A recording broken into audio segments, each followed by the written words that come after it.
March 25th of 2001 started like any other day at Kyanguli Secondary School. But just after 1 a.m., everything took a drastic turn. There was smoke, then shouting. The boys' dormitory was on fire, and most of the students were fast asleep. They had no idea of what was coming. The only door to the dormitory had been locked from the outside. The windows were secured with heavy metal grills, so there was no way out. By morning, 67 boys were dead, all burnt alive. Some were found piled near the door, trying desperately to escape. Others never made it out of bed. This was not some tragic accident. It was deliberate. A plan carried out by two students from the same school. This is the story of the Kyanguli dormitory fire, one of the darkest school tragedies ever recorded in Kenya's history.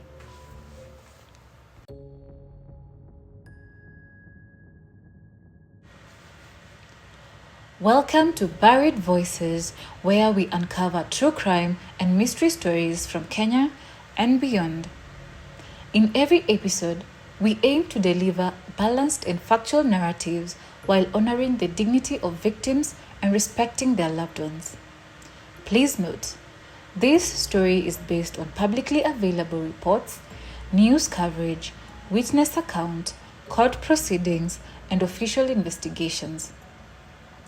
Although two students were arrested and charged in connection to this tragedy, the truth remains as haunting as the tragedy itself. Our goal is to present the facts as reported and to keep the memories of the victims alive. If you find value in stories like this, don't forget to like, share, subscribe, and turn on the notification bell so that you never miss a case.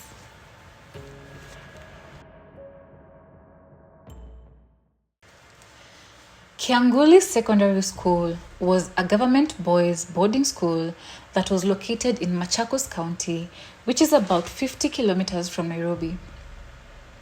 Despite serving roughly 600 students, its infrastructure was outdated and overcrowded, especially the student dormitories. The school is believed to have been established in the 1980s or earlier, and by the early 2000s, many of its infrastructures, including dormitories, were decades old. Cracks in the buildings had started to show. Poor ventilation, overcrowding, and a lack of modern safety measures were some of the common complaints that were filed. Like most boarding schools in Kenya, if not all, life at Kyanguli followed a strict structure, which include early morning preps, daytime classes, evening preps, curfews, and routine inspections.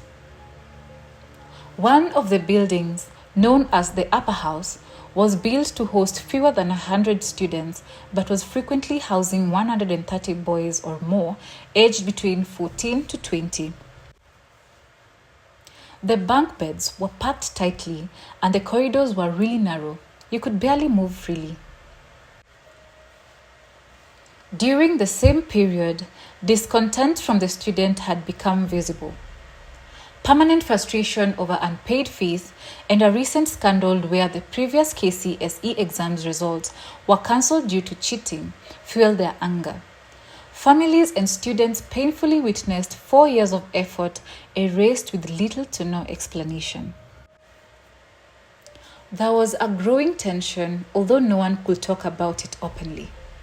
Secret leaflets started circulating in March 2001, calling for a strike and demanding that the principal to be removed. Even though most students dismissed it, teachers and the administration really felt the tension. Previous attempts to burn the school library and the principal's office had occurred, but they were dismissed by the staff.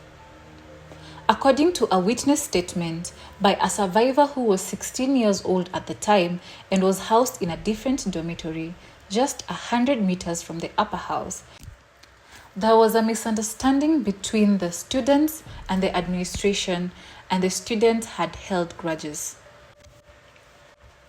School authorities, including the principal and the deputy principal, seemed to be aware of the growing unrest. One day before the fire, that was 24th of March 2001, they spoke to school prefects about discipline issues and not safety. Leaflets calling for revolt had been widely seen, but instead of digging deeper, they did nothing. The fire did not just start out of nowhere.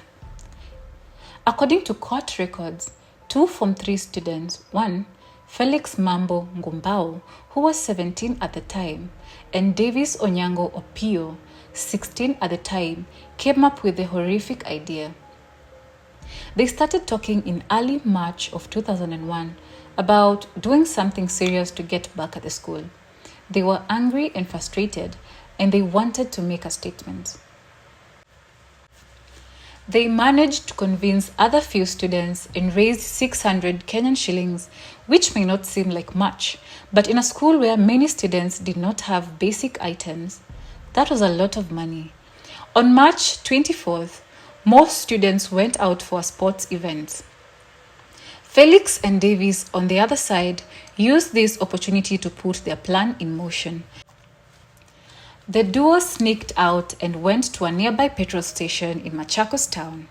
While at the petrol station, they bought about 15 liters of petrol and brought it back to school. They hid it inside the upper dormitory, the one that hosted more than 100 boys. That night, some students noticed a strong smell of petrol in the dorm and immediately alerted the administration. The principal, the school head boy, and the night guard came and did a quick check, but they did not find anything. The petrol had already leaked into the air and the containers were well hidden. Later that same night, the night guard saw Felix outside the dormitory with a flashlight. He approached Felix, and when asked what he was doing, Felix said that he was going to fetch water. Even the deputy principal saw him and took down his administration number, but no one followed up after that. That night, just before 1 a.m. on March 25th, 2001, the sleeping boys in the upper house dormitory were woken, not by alarms, but by a choking scent of petrol and smoke. Moments later, a loud bang shook the dormitory. Fire started in the middle, and since the bed had 4 mattresses, which catch fire very easily, the fire spread quickly. The students were panicking and screaming. They all ran towards the only exit the dormitory had, only to realize that it was locked from the outside. Some tried escaping through the windows, but the windows had heavy metal grills that had been installed by the administration. They had no way out. Some students climbed onto beds, trying to reach the grills. Some fell, others were crushed as they tried to push through the crowd. There was shouting, crying, and choking as the thick smoke filled the room. I came out of the bed running. I jumped out of the dorm, but there are some people who struggled inside. By the time help came, it was too late. The fire was so massive that even the roof of the dormitory collapsed. When the rescuers finally got inside, they found a heartbreaking scene. Most of the bodies were near the door, piled on top of each other. The boys had tried to escape, but the door had been locked from the outside. Some boys died from the fire, others from breathing in too much smoke. Some were found holding each other, frozen in fear. 67 students died that night. Many of them could not be identified because their bodies were burnt beyond recognition. 19 others were injured, some with very serious injuries. In the morning, President Daniel Arap Moi visited the school. As he walked through the charred remains of the dormitory, he remarked that the children could have escaped easily. He criticized the locked exit and the metal grilled windows, and he immediately ordered an official investigation into how and why the fire started, including why the door had been locked from the outside. The fire ended in just a few minutes, but it left a deep pain that has lasted for years.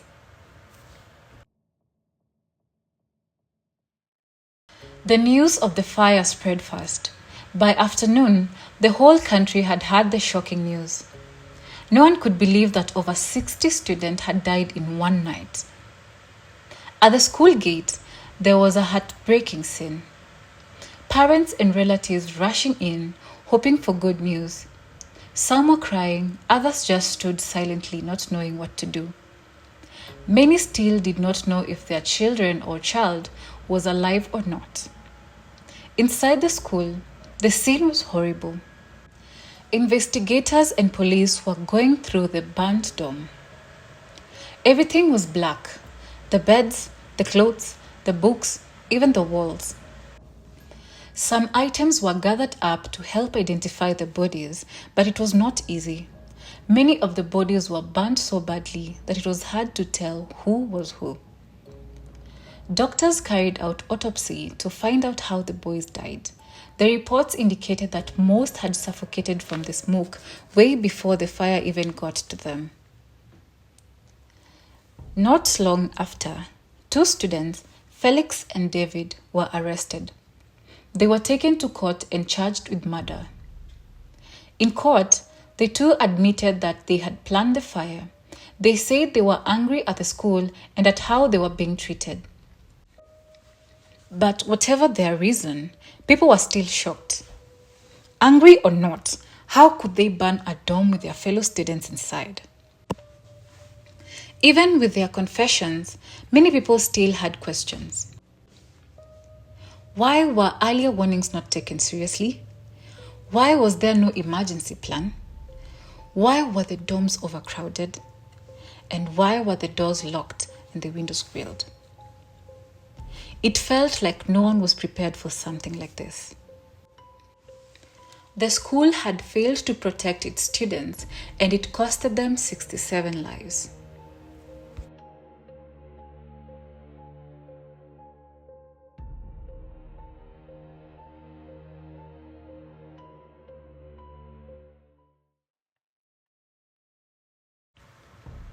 "67 students were dead, burnt beyond recognition. Their parents had no closure. Some had to identify their children using pieces of uniform, shoes, or burnt school books. Some could not identify them at all.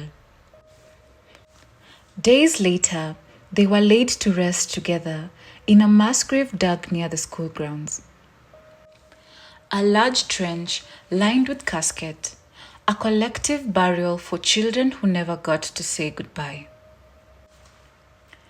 There were no individual headstones, no quiet moments to mourn beside a son's name, just the bitter truth that their lives ended violently and justice was still far away.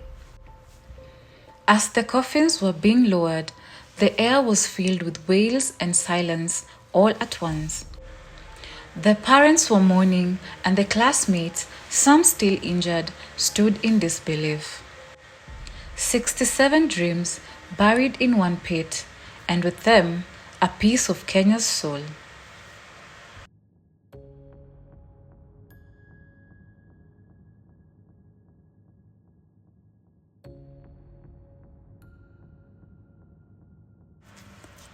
What happened after the fire was not just grief and mourning.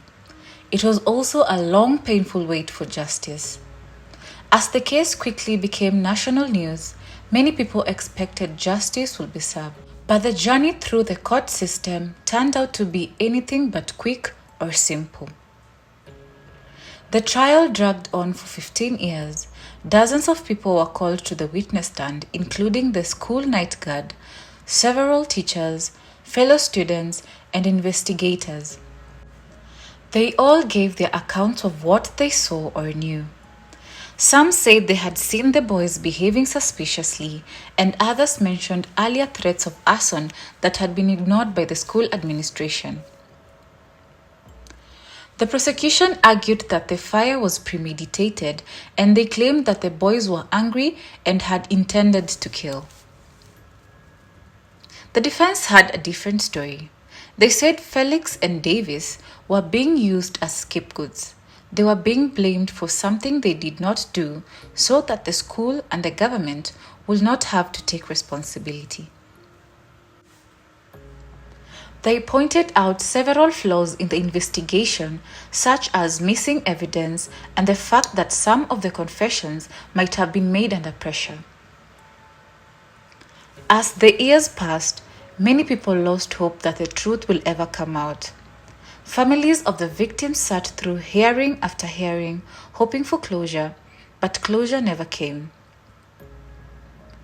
In 2016, after years of back and forth, the High Court finally gave its ruling. The boys were set free. The judge said that they did not have enough solid evidence to prove beyond reasonable doubt that they were guilty. This decision crushed the victim's family. They had waited for so long only to be told that no one will be held responsible.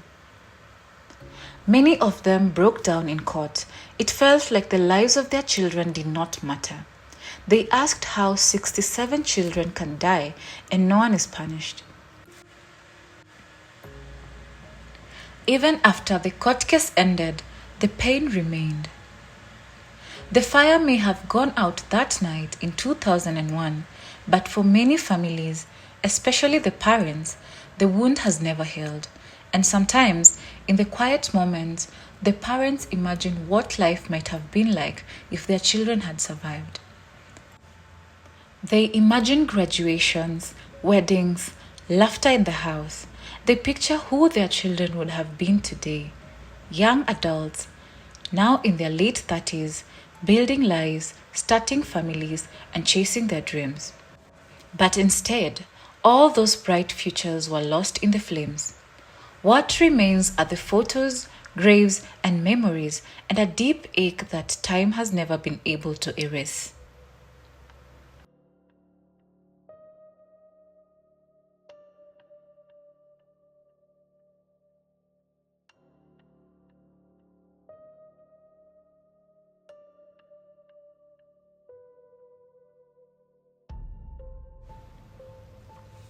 Over 2 decades later, the ashes may have settled, but the pain never did.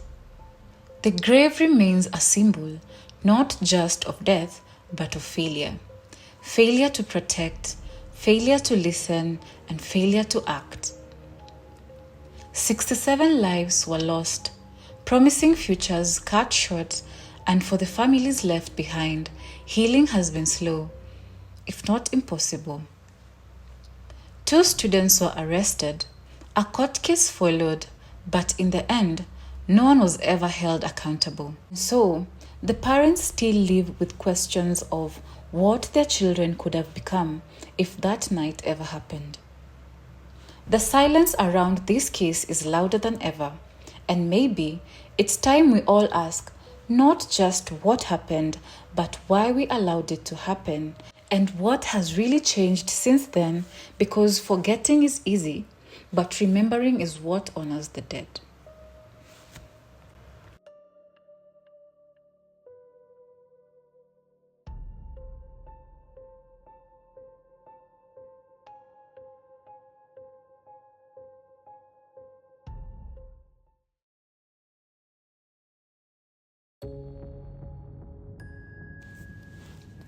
Thank you for watching Buried Voices.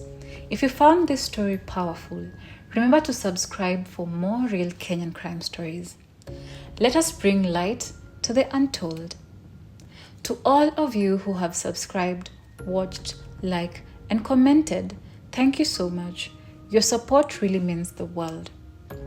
Let us know your thoughts in the comment section below, and don't forget to like, share, leave a comment, and subscribe if you haven't. Until next time, stay informed, stay aware, stay safe. Thank you for watching Buried Voices. If you found this story powerful, remember to subscribe for more real Kenyan crime stories.